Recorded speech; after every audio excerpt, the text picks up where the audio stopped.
Me një fjalë, jo të gjithë personat që kanë një mielit, një pezmatim të sistemit nervor, domosdoshmërisht kanë predispozit me pas edhe sklerozë multiple, por përcillen. Sakt. Okej, shumë e qartë, që mos të krijojmë panik te ata që sapo e kanë bërë ose janë duke prit në përgjigje.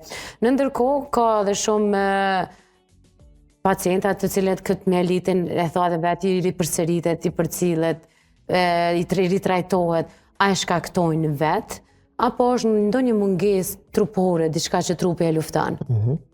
Kur keni barkëqitje, çka shkakton barkëqitjen e ju? Helmimi, stresi. Covidin çka e shkakton për shembull? Virusi, koronavirus. Pra fjala bie do thotë sikur se barkëqitje që mund të jetë helmim, virus, bakterie, sikur mushkrit që mund pezmatohen nga koronavirusi ose bronhiti që përsëritet. Pra edhe truri pezmatohet qoftë nga ndonjë faktor infektiv, qoftë nga ndonjë faktor jo infektiv. Pra, nëse kemi të bëjmë zakonisht faktor infektiv, pra ne bijem në kontakt me viruset të ndryshme, me bakteriet të ndryshme, dhe secili prej këtyre mikroorganizmave ka një prirje që ta sulmojë një organ të caktuar. Dhe shpeshherë sistemi nervor vun nga këto mikroorganizma që mund të jenë shumë të ngjashëm për nga struktura me sistemin nervor qendror tonin, dhe pasi që ajo depërton përmes zakonisht portave hyrëse, goja, hunda e kështu me radhë, e bën një infeksion lokal, shkon dhe godet polcën e kurizit dhe shkakton mielit.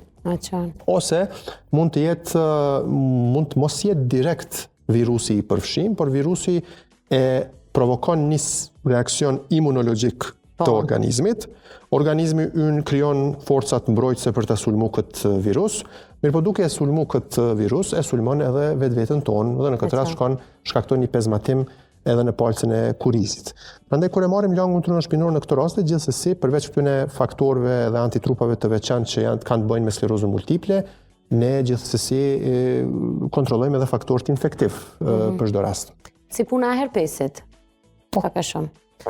Që bjen imuniteti, shfaqet del. Absolutisht. Domethënë, pra ta konsiderojmë gjithmonë edhe trurin edhe palcën e kurizit si pjesë të organizmit tonë që mund të pezmatohet, edhe pse marr rrollë se sa këto organe tjera, sepse është më i mbrojtur, ka barierën që nuk lejon gjithçka të depërtojë në tru dhe në palcë kurizit, por gjithsesi mund të pezmatohet.